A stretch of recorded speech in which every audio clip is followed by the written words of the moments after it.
Klatt better be ready, because there's a lot to talk about. We bring on the voice of college football, this network, Joe Klatt. What's up? What is up? I don't know if you caught my opening rant. Did you? I did. Yeah, I had some people text me about it. Yeah, I call it sublime if I had to use a word. Is it? Well, but you have another layer on it, because we talked briefly in the makeup room. I myself don't need makeup, like but a Klatt couple was of there. men in the makeup room conversating, right? But I said to you, LSU and USC are different than even good jobs, really good jobs. Sure. But you pointed out something about why Brian Kelly and Lincoln Riley may be crushing it, and I thought it was fascinating. Well, when you look around the country right now, what you're seeing is that there's two things happening. One is that the cycle in college football is shortening. The window and the cycle of college football is shortening because of the transfer portal and because of NIL. So it's no longer a 3-year cycle where you need 2 or 3 years to get good and get your guys. It now happens in 6 months. Right. You can transition a whole roster in 6 months. And then the other part of this is that you're starting to see that the guys that understand how to be a head coach and have a mechanism and a program that they can just go and implement rather than go and try it out. Yeah, like Kelly. Those are the ones that are succeeding. So look at all the first-year coaches around the country in their location that are succeeding. Most of them are head coaches that got head coaching jobs. So you Kalen DeBoer at Washington. Crushing. Doing a great job. You've got Lincoln Riley at USC. You've got Sonny Dykes at TCU in the top 4. Good point. You've got Brian Kelly at LSU. All head coaches. All head coaches. And then there's some exceptions to the rule. Dan Lanning's doing a heck of a job at Oregon. He is, but I think considering the talent, not as good as I'd like to see. Listen, they're a very good team. Marcus Freeman is doing a good job developing, although I will say this, major speed bumps early. Lost to Marshall at home. But he'd never been a head coach. Lost to Stanford. And so you're going to have to take those speed bumps, right? And to some extent, you got the speed bumps with Dan Lanning as well. They got housed against Georgia in the first game. So there's this trend. Those programs right now that are looking at hiring coaches and going through the hiring process, the guys that have proven that they can do it and have a mechanism in place and have a program in place that they can bring and then put into motion, those are the ones that are getting, I would just say, like, higher value. Those are higher value targets in this coaching search picture that we're seeing because of the success that these guys are having. And it's remarkable. You think about it. I mean, like, it's November 19th. I always think of it as the Saturday date. It's not today. You get what I'm saying. It's the week of November 19th in college football. Lincoln Riley in his first year is going to play a game against UCLA in which he has massive college football playoff implications. Crazy. I think even you, like a USC fanboy, I think that was even above your expectation level. I picked 3 losses.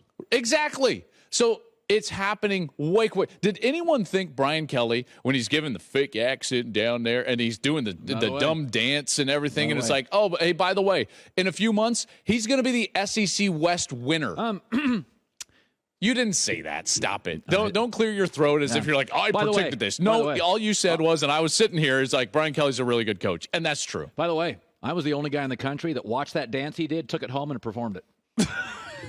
You know what? You've never said anything creepier on your show than that right there. Okay, let's go back, because I like Brian Kelly. I like people who are not likable. I don't know. It's a weird thing about me.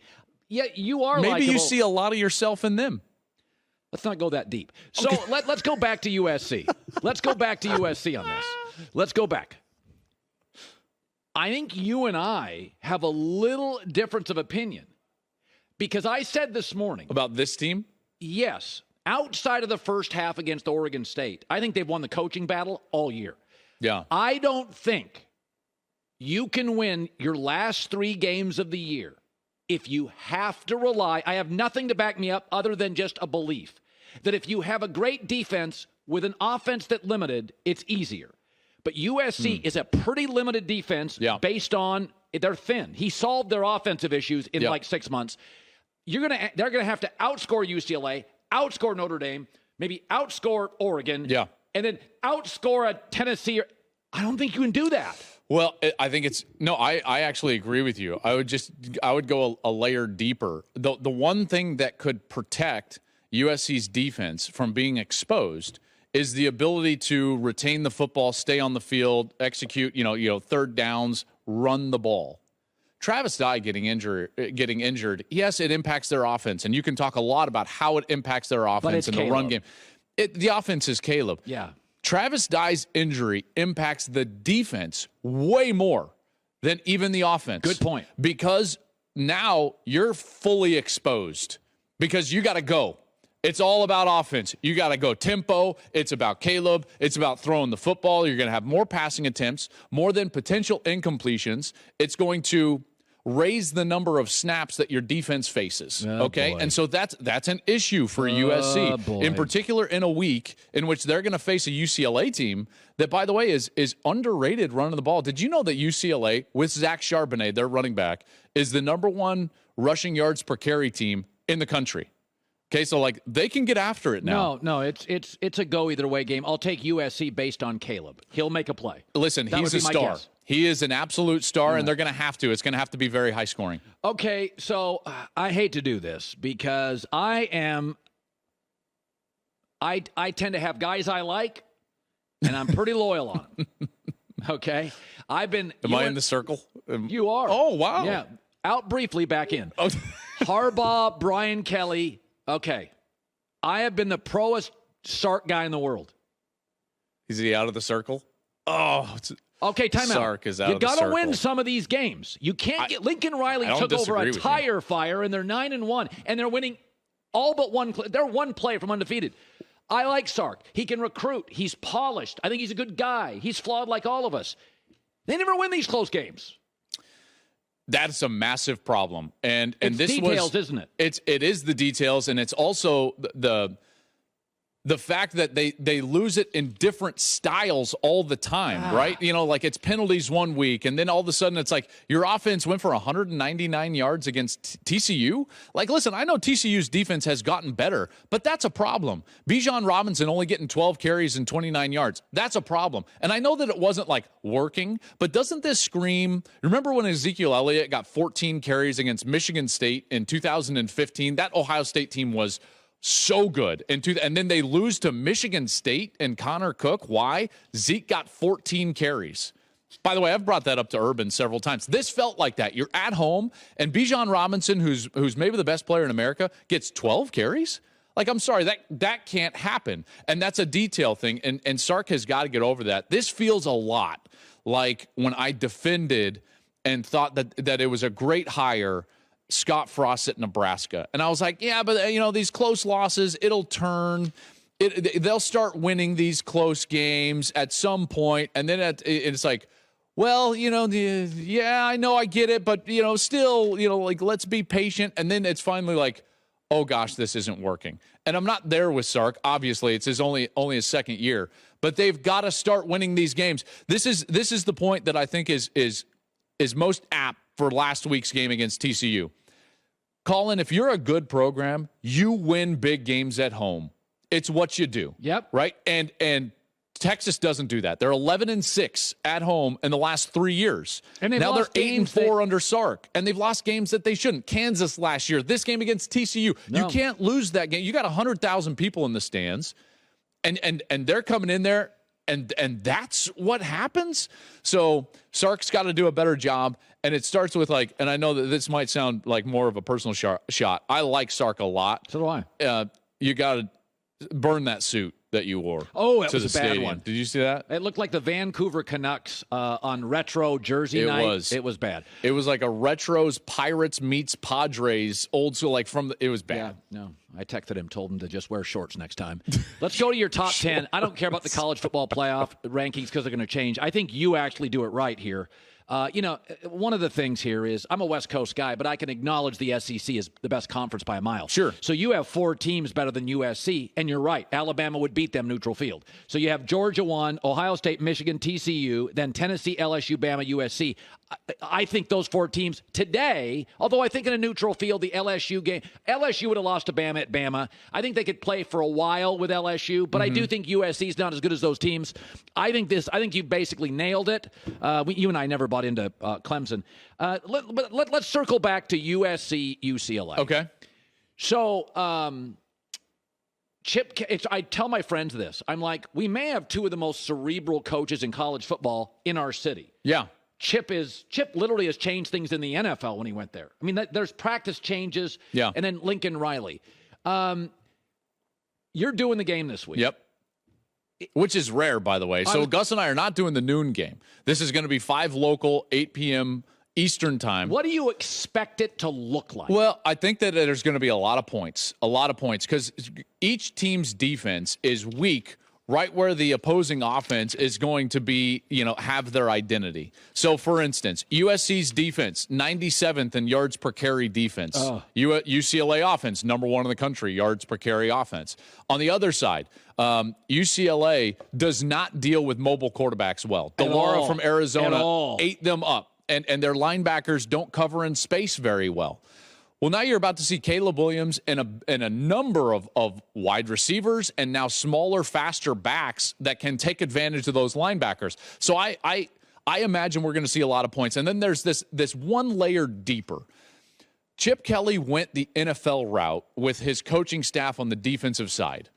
And because of that, the NFL style is more matchup based, so they don't change their scheme as much. Very good point here, Klatt. Listen to this. And they don't adjust their structure as much as a college defense would with like a 3-3-5 stack or a 4-2-5 type of defense. So what you have is teams like Oregon were able to really take advantage of UCLA with a multitude of different formations. Because of the wide hash marks, you can get in things like a 4-man side, a 4-receiver side, or a formation strength into the boundary, into the short side of the field. And it throws defenses off in college much more so than it does in the NFL with the tighter hash marks. So Chip's got an NFL guy running his D. And Lincoln Riley does about as good a job as anybody in the country of manipulating structures to gain advantages. And so watch for the formation game for USC.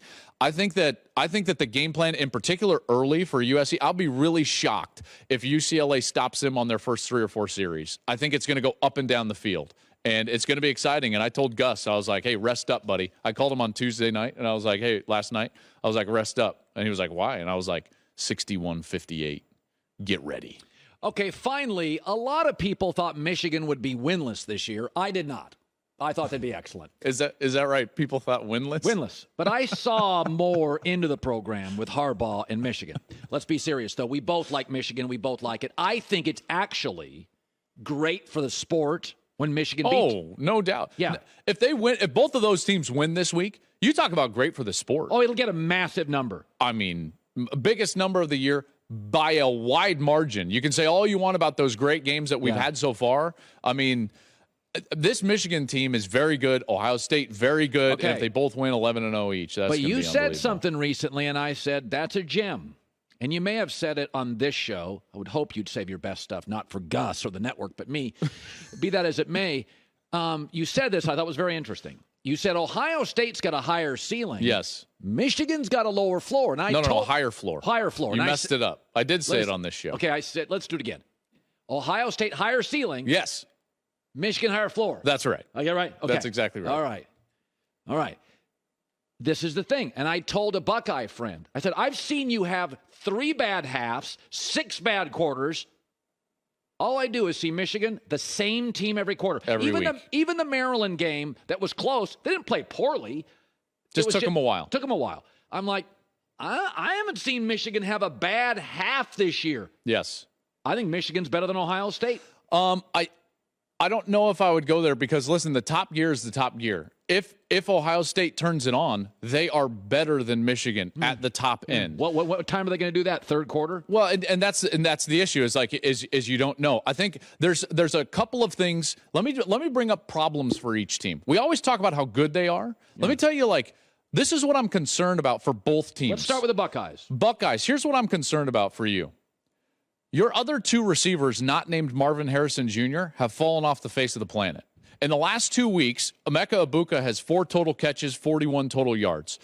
Julian Fleming, 3 total catches, 31 total yards. That's not enough. Yeah. So in the last 3 games, Marvin Harrison Jr. has 49% of the receiving production for Ohio State. Wow. Guess who else is going to know that? Michigan. So in an obvious passing situation, he's not going to get single coverage. He's going to get double covered. Right. Because Jesse Minter has an NFL background, and he's going to have a matchup-style defense just for Marvin Harrison Jr. Yeah. So that's a concern. Now, for Michigan, what's my concern with Michigan? Well, you went with J.J. McCarthy at the beginning of the season, and in part it was to raise the ceiling of this offense. Well, he's got a higher potential. He gives us a little bit more. He does. And then guess what? We never saw it. We never saw it. So I don't know if J.J. McCarthy has developed as a passer because all they do is slowly bludgeon teams to death with their run game. So now J.J. McCarthy in the last 2 games has thrown for under 50% completion percentage. Yeah. And if he gets into a shootout with Ohio State, I don't know if they have that gear. Okay. So that's a concern. And in particular, this week against an Illinois team, they've got an opportunity to develop that. Illinois is number 1 in the country in terms of passing defense and completion percentage defense, 48%. Why? They run man coverage, tight windows, timing, blah, blah, blah. Here's what I'm about to tell you. This week, if you're watching Michigan and Illinois, it's all about J.J. McCarthy trying to develop as a passer and gain some sort of confidence moving into next week. If you're watching Ohio State against Maryland, guess what it's all about? Emeka Egbuka and Julian Fleming. Who gains some confidence to be the second option next week if Michigan can take Marvin Harrison Jr. away? There you go. Good stuff today. I like, unlike other weeks, when you do your homework and really bring it, I appreciate the effort. I appreciate it. Now, back in the circle. Back in the ring of trust. Now, he's got a new podcast. It's very good. It's 3 times a week. That's a lot. I don't want you to be overworked. Management here is pressing you a little now, and I don't like it. It's the Joel Klatt podcast 3 times a week. He's doing USC at UCLA, which I also like. I love it. I can't wait. Yeah. I can't wait. I mean, this rivalry, next week's rivalry, getting down to it. It's going to be phenomenal. You live so far south. How many connecting flights to get to the Rose Bowl? No, just a long drive. just a long drive. His name is Joel Klatt. He is darn good, and I can't wait. Boy, this weekend. Hi, everybody. Thanks for watching. Subscribe here to get the latest from the show. Also, be sure to check out more of the best clips from The Herd or go watch a few segments from other shows on FS1.